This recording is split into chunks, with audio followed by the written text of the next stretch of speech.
Let's go. Place from Palisade first. All of us go above. I want Dreamy. Yes, Rocks yes, on my thing. I dropped all my AoE on top of them. Oh my god. What's going on, guys? Today I'm going to showcase you one of my preferred Firestaff builds playing in Wars, and I've been playing this on 2 different servers on the E region, and practically it's got a ton of AoE damage. You can flex off the singular target damage as well, with the ton of empowerments you get from the meteor shower, and of course of the amplifiers such as the deep freeze. This is going to be one of those builds you generally play either as a DPS or as a flex, not necessarily as a dex, and it's not really a build you really want to showcase individualistic skill because it is not really an OPR build. However, you can play this in OPR if you play it more group-eccentric. So let's start up with the stats here, and practically I'm going to show you guys 2 builds, one utilizing 200 con and the other one not. Obviously there is a bit of preference when it comes to the 25 focus because it's an extra piece of refreshing, but it's up to you to decide. Essentially, when you go past 400 int, there's really not that much benefit for every stat you add onto it because it's just going to have a diminishing effect. And that's why on the 150 con build, I am running 25 focus. You might be seeing there, why specifically 152 con on the secondary approach? Well, that's because if things get really tough, you're going to switch out the fruit salad buff, which gives you 48 int, into the con food, which provides you 200 con once utilized. And this way you have the ability to kind of adapt according to what you see in the war. We've also done some research and some tests regarding the 25 dex as well as the strength, and it just doesn't seem beneficial, especially when you're utilizing meteor shower. It's going to be purely scaling on the actual int itself, and having more uptime when it comes to spell CDR, which is why we've added the focus, as well as just more damage on the int, makes a lot more sense than running dex for the crit chance or the strength for extra singular target damage, because that is not the priority there. Nonetheless, if there is a bit of preference, if you do really want to run D-dex, then go ahead, but from what I've seen, it just doesn't seem worth the stack crit chance.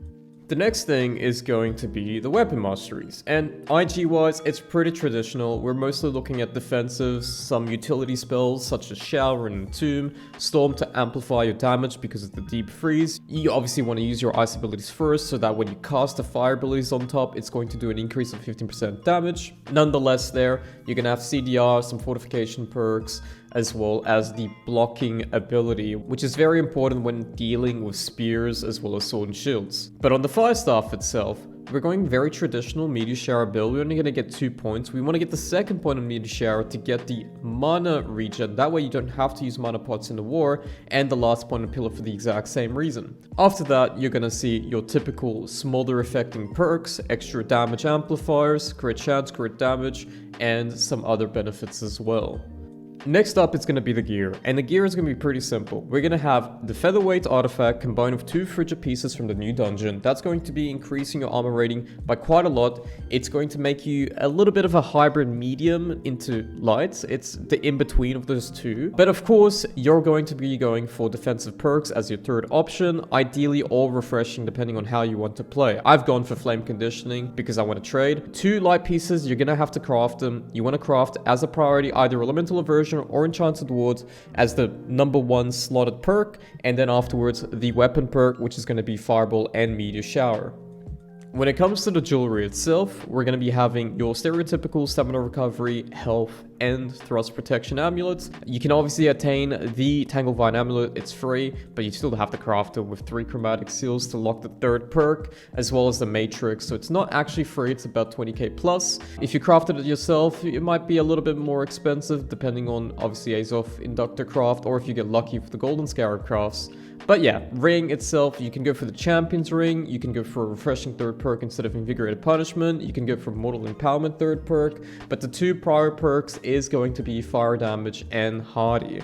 As the last piece, it's going to be the Endless Thirst, and there's been a lot of debates about this one here, and also even just the Endless Thirst 3rd perk being debatable, because a lot of people like Nimble. I personally don't like Nimble. There's refreshing toast, there's regen, so it's really up to you to decide. I've gone for, actually recently I've gone for refreshing, but I've tried refreshing toast as well, and it's great. So depending on what you want to play or the style you want to play, that's going to depend on the last perk you slot in on the Endless Thirst. But the Endless Thirst, the reason why I've gone for it over your other artifacts, for example the Yang, is Empowering Toast and Fortifying Toast combined, and they're amazing. you're gonna get about 400 armor rating total when you utilize a pot because of the featherweight. Especially if you're running 200 con as well, that's gonna be escalating your values. On top of that, you have a 5000 HP pot, which can really turn the tides at times. And now for the weapons. I would say that there is a couple of options you could go for when it comes to the Firestaff, but the two mandatory perks is Attunement and Vicious. Now, don't take the Firestaff that's displayed as your best Firestaff, because it really isn't. I went Abyssal Attunement because I was running a Void setup prior, and I've changed that already. I've gone back to the Fire damage priority now, because of the Elemental Conversion debuff being into play. And I've done the test, and going for Runeglass Opal does actually do more damage. However, if they are protecting against fire, then potentially splitting is still better, and that's why a lot of people are still going for the tier 5 Aquamarine setup with ice damage ring, with ice damage rune glasses, with ice attunements. But Vicious and Attunement is the two go-to perks when it comes to the Firestaff, and then third perk you can go for Plague Crits, you can go for Lacritous Punishment, you can go for Keenly Jagged. There's actually a lot of options you could go for, but this is what I have on this account so far, so this is what I'm utilizing. And obviously when it comes to the Deep Freeze, I've locked in Unending Thaw. Some people might say this is a little bit patty, but the reality is I wanted to save slots on my gear, and therefore going Unending Thaw on the Deep Freeze just saves me that hassle. When it comes to the gems itself, we've gone mostly for an elemental protection setup. We've got the Thrust Protection Amulet to negate some spear damage, some Sword and Shield, Leaping Strike, heavies because they still count as thrust damage. You could go for 20% by including one extra emerald. That's up to you, personal preference depending on what you're versing on your server, but this is what I've gone for on my server. But here I've gone for the opals and some rubies as well. This is mostly to fight against Firestaffs, against bows that are converting their damage into elemental types, either be lightning, either be abyss, and so on. This includes also Firestaffs that are splitting their damage too. But when it comes to the rune glass casings, when it comes to the damage itself, it really depends on what setup you're going for. Are you going for a tier 5 split damage, or are you going full opal damage? Because if you're going full opal damage, which is fire, of course you're going to go for Rune Glass of Ignited, which will increase your fire damage. But if you're going for a split damage type, then you should be going the Rune Glasses of that type of damage. This will also include on your rings. So if you're going for fire damage, then you should be getting Champion's Ring with fire damage, or a different type of ring with fire damage. If you're going for a different setup, let's just assume abyss damage, then you want void damage on your ring. The priority is obviously going to be hardy and the damage type plus the third perk, but when it comes to the deep freeze itself, the setup I've gone for here is just a pure standard Onyx. The reason being is Rune Glass DOT doesn't really apply DOTs unless you're left clicking, which is not what you're going to be doing with the IG anyways. It's mostly going to be used for the spells, as well as just amplifying your damage by utilizing ice abilities first. But the Onyx itself will increase your Ice Storm damage by 18%, and that's quite a lot because that's going to be the first spell you use on your combo, which means they're going to already be full HP. Maybe use the Ice Storm on clumps that are also pretty healthy,